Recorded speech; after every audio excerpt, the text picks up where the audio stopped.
नमो बुद्धाय दोस्तों, आइए हमारे इस YouTube चैनल पे आप सभी का स्वागत है। आइए आज हम जानते हैं साउंड। कल हमने साउंड पढ़ा था, ध्वनि, पहले वीडियो में। आज हम जानते हैं what is the characteristics of sound, है ना। ध्वनि की विशेषताएं क्या है, मतलब क्या क्या काम करता है। जैसे कोई मनुष्य है तो उसका क्या विशेषता है ना। कोई जानवर है तो उसका क्या विशेषता है। मोबाइल है तो उसका क्या विशेषता है। मोबाइल से हम सब बहुत सारी चीज़ें देखते हैं, यूट्यूब है, न्यूज़ है, एजुकेशन से रिलेटेड है, बहुत सारी चीज़ें हम गूगल में देखते हैं, है ना। तो उसी प्रकार हम जानते हैं what is the characteristics of sounds, है ना। ध्वनि की विशेषताएं, ध्वनि कितने प्रकार के होते हैं हम उसके बारे में जानते हैं। ध्वनि कितने प्रकार के, 3 टाइप्स ऑफ साउंड, 3 प्रकार के ध्वनि होते हैं। तो पहला हम आइए जानते हैं और उसके परिभाषा और उसको उदाहरण के माध्यम से हम जानेंगे। तो पहला है तार तत्व, पिच, इसको इंग्लिश में पिच बोलते हैं। ध्वनि का भारी, पतला, महीन होना ही तार तत्व है ना। तार तत्व ध्वनि पर निर्भर करता है ना। तार तत्व किस पर निर्भर करता है, ध्वनि पर निर्भर करता है। जब ध्वनि की आवृत्ति और तार तत्व अधिक होता है, क्या बोलते हैं, जब ध्वनि की आवृत्ति और तार तत्व अधिक होता है तो तब ध्वनि क्या होता है, जो आवाज क्या होता है, महीन हो जाता है, पतला होता है। आपका जो निर्भर करता है कि आपकी जो ध्वनि की जो आवृत्ति है और तार तत्व है पर निर्भर करता है। अगर अधिक होगा तो क्या होगा, आपका आवाज महीन होगा, महीन या पतला। धीरे देखते हैं महिलाएं लोग धीरे धीरे बोलते हैं, पतला पतला बोलते हैं, महीन महीन बोलते हैं, है ना। और जब आवृत्ति और तारत्व कम होता है तब ध्वनि क्या होता है, भारी होता है। आप देखे होंगे महिलाओं की जो आवाज होती है पतला होता है, महीन होता है, और पुरुषों का जो आवाज होता है मोटा होता है, मतलब भारी होता है, जिसको कहते हैं भारी होता है। जब बच्चा 14-15 साल का हो जाता है ना, तो पुरुष का जब लड़का है तो उसका आवाज भी धीरे धीरे भारी होना शुरू हो जाता है। 16-17 साल के अवस्था में उसका आवाज भारी होना शुरू हो जाता है। तो उसका क्या प्रभाव है, किसका प्रभाव होता है, आवृत्ति और तार तत्व का होता है, पिच, जिसे हम क्या कहते हैं, पिच। इसके कारण किसी का आवाज पतला और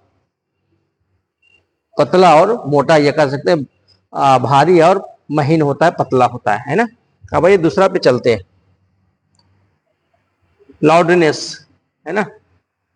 लाउडनेस प्रबलता के कारण ध्वनि तेज या मंद सुनाई देता है ना। क्या होता है, प्रबलता, किसी प्रकार का प्रबलता होता है। कोई तेज बोल रहा है, कोई धीरे धीरे बोल रहा है या लंबा बोल रहा है, तो क्या होता है, एक लाउडनेस होता है, उसे क्या कहते हैं, प्रबलता। इसके कारण है प्रबलता के कारण ध्वनि क्या होता है, तेज या मंद सुनाई देता है। अगर कोई आवाज पूरे तेजी से बोल रहा है तो उसका क्या होगा, तेज या मंद सुनाई देता है। जोर से बोल रहा है, धीमे बोल रहा है, तो उस पर निर्भर करता है, प्रबलता पर निर्भर करता है कि कितना तेजी से बोल रहा है, कितना धीमे बोल रहा है ना। अब भाई इसका जानते हैं, इसका मात्रक क्या होता है, फोन या सोन। इसका मात्रक, प्रबलता का मात्रक क्या होता है, फोन या सोन।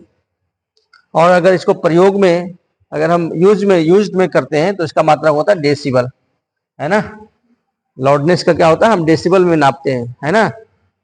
डेसिबल प्रयोगात्मक, जिसमें हम प्रयोग करते हैं, वर्तमान में चलता है। लेकिन अगर ऐसे कहा जाए प्रबलता का तो फोन और सोन, है ना। हमने दूसरे टाइप पे को समझा बढ़िया से। और आइए हम तीसरे पे चलते हैं, अलग अलग स्रोतों से या भिन्न भिन्न स्रोतों से निकलने वाली, क्या हो रहा है, अलग अलग स्रोतों से निकलने वाली समान प्रबलता, है ना। भिन्न भिन्न स्रोतों से निकलने वाली समान प्रबलता एवं समान तार तत्व की ध्वनियों में भिन्नता होना उनता को बतलाता है। जैसे हम कह सकते हैं भिन्न भिन्न स्रोत से आवाज आ रहा है, कोई इधर से कोई इधर से, निकलने वाली समान प्रबलता, मतलब लाउडनेस, मतलब जोर, समान प्रबलता एवं समान तार तत्व दोनों का मतलब बराबर होता है। ध्वनियों में भिन्नता होना, उसके ध्वनियों में भिन्नता होना क्या कहलाता है? गुणता, है ना।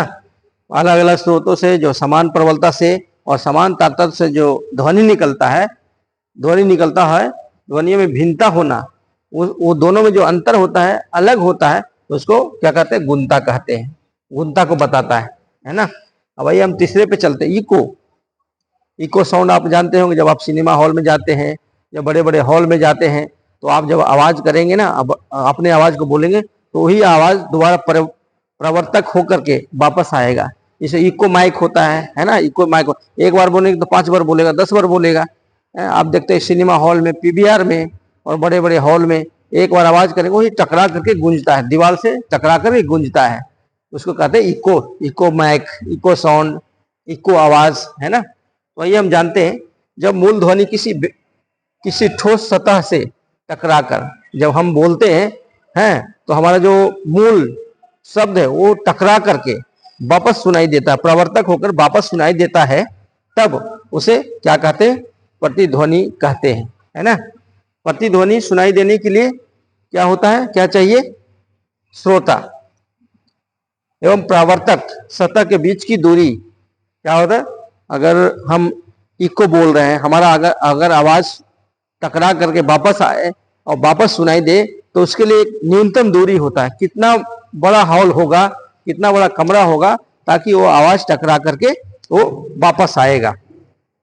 तो प्रतिध्वनि सुनाई देने के लिए श्रोता एवं प्रवर्तक सतह के बीच की दूरी कितना होना चाहिए? कम से कम 16.6 मीटर या लगभग 17 मीटर होनी चाहिए। समझ गए ना। तो ये हुआ टाइप्स ऑफ साउंड्स। हमने ध्वनि के प्रकार पढ़े, और आइए हम जानते हैं कुछ और बिंदु है इसमें हम जानते हैं। आइए हम जानते हैं अगला बिंदु है, अगला बिंदु के बारे में जानते हैं। मनुष्यों के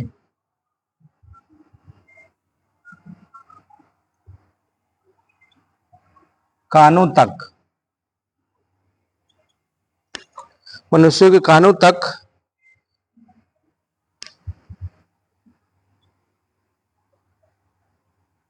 ध्वनि का प्रभाव 1/10 सेकेंड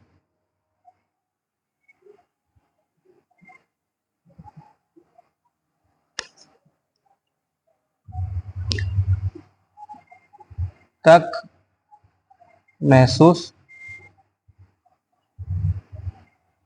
होता है। ठीक है, मनुष्यों के कानों तक ध्वनि का प्रभाव 1/10 सेकेंड तक रहता है। ठीक है, अतः स्पष्ट प्रतिध्वनि सुनाई देने के लिए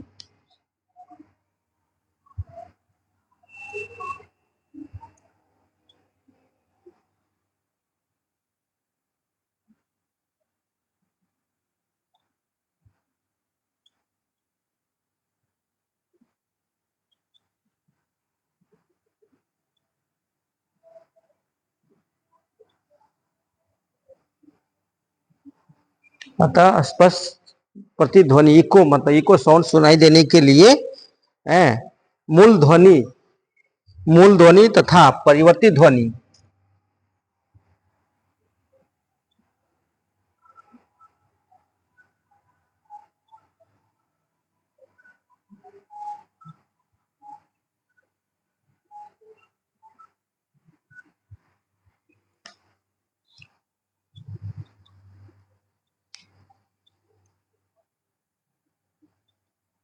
के बीच 1/10 सेकंड का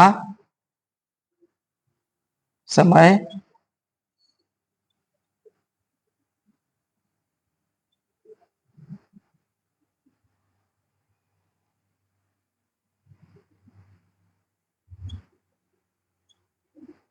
होना चाहिए। समझ गए। जब हम बोलते हैं ना, तो ध्वनि का प्रभाव कितना देर तक रहता है?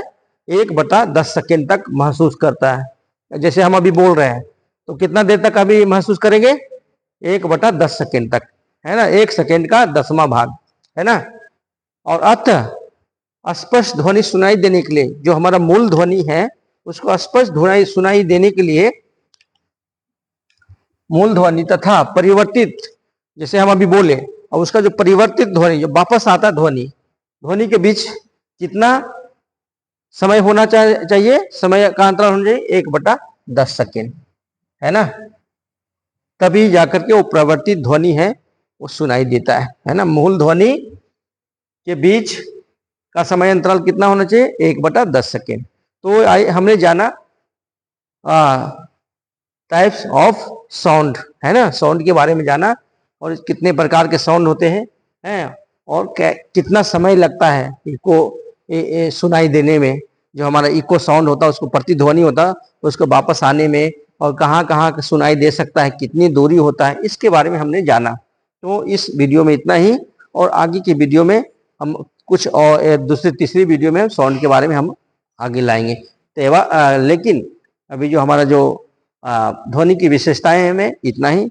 आप सभी को धन्यवाद। हमारे इस YouTube चैनल को लाइक एंड शेयर करें, और कहीं मिस्टेक हो, कहीं गलती हो तो आप हमारे कमेंट बॉक्स में बता सकते हैं। तो इस वीडियो में इतना ही। नमो बुद्धाय, धन्यवाद।